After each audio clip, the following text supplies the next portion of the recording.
KKR অবশেষে বিদায় নিল 2026 আইপিএল থেকে। কেকেআর চলে গেল 2026 আইপিএল থেকে বিদায় নিল পাঞ্জাব, এবং কেকেআর 2026 আইপিএল থেকে বিদায় নিয়ে নিল এবং অনেকটা দল বিদায় নিয়ে নিল। টপ ফোর এর মধ্যে থাকলো আরসিবি, গুজরাট, হায়দ্রাবাদ এবং রাজস্থান, এই চারটি দল থাকলো। এবং হায়দ্রাবাদের সাথে হবে রাজস্থানের ম্যাচ হবে এবং আরসিবির সাথে গুজরাটের ম্যাচ হবে।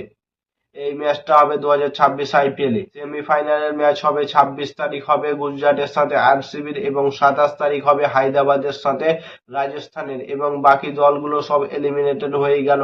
এবং কলকাতা নাইট রাইডার্সের কথা কি বলবো, তারা অনেক অসাধারণ খেলেছে এবং শেষে শেষ যেটা হওয়ার উচিত ছিল যে দিল্লিকে হারিয়ে তারা শেষে একটা ভরসা দিয়ে যাবে কেকেআর ফ্যান্সকে তারা 2027 আইপিএল এর জন্য, সেটা হলো না। 2026 আইপিএলে তারা শেষ ম্যাচটাও হেরে গেল Kolkata night Riders. Kolkata night Riders second হাফে অনেকটা ভালো খেললো, কিন্তু তারা নতুন দল নিয়ে আসবে 2027 আইপিএলে।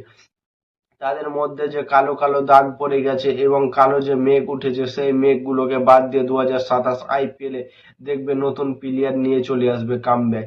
তো সেই টিমের মধ্যে প্লেয়ার রাখা উচিত, ফিন অ্যালেনকে রাখা উচিত, 100% রিটেন করা উচিত। ক্যামরন গ্রিনকে, রঘুবংশীকে, রিঙ্কু সিংকে, অনুকূল রয়কে, বরুণ আর সুনীল নারায়ণ তো থাকবে, এইসব প্লেয়ার গুলোকে রাখা উচিত। এবার হার্ষিত রানা তো ছিল না, পরের বছর হার্ষিত রানাকেও রিটেন করা দরকার এবং হার্ষিত রানাও থাকবে।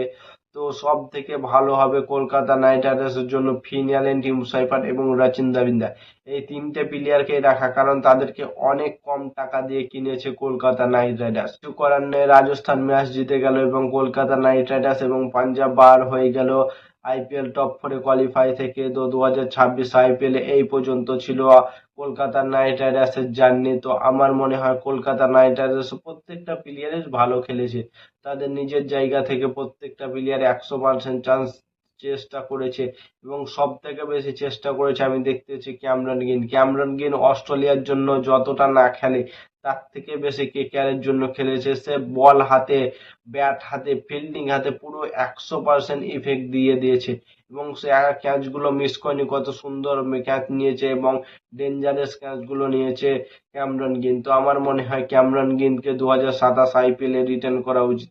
টাকাটা একটু বেশি হতে পারে, কিন্তু তাও তাকে রাখা উচিত দলের মধ্যে, কারণ সে বড় মাপের প্লেয়ার। আর ফিন অ্যালেন, টিম সাইফার এদেরকে তো রাখতে হবে। সুনীল নারায়ণ এখন 2027 আইপিএল এ খেলবে কিনা এটা হচ্ছে দেখার বিষয়। আমার মনে হয় সে অবসর নিয়ে নিতে পারে 2026 আইপিএল এর পরেই সে অবসর নিয়ে নিতে পারে আইপিএল থেকে। কিন্তু আইপিএল থেকে যদি সুনীল নারায়ণ অবসর নিয়ে নেয় তো কলকাতার একদম মেরুদণ্ড ভেঙে যাবে। কারণ কলকাতার মেন ছিল সুনীল নারায়ণ এবং বরুণ চক্রবর্তী। এখন দেখা যাচ্ছে 2026 আইপিএলটায় কে চ্যাম্পিয়ন হচ্ছে এবং 2027 আইপিএল এর নতুন টিম নিয়ে কলকাতা নাইট রাইডার্স মাঠে নামবে।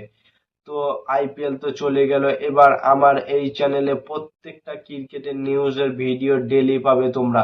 তো ডেলি যদি ক্রিকেটের নিউজ ভালোবাসো তো এই চ্যানেলটাকে সাবস্ক্রাইব এবং ফলো করে দাও। ততক্ষণের জন্য টাটা, বাই বাই, জয় হিন্দ।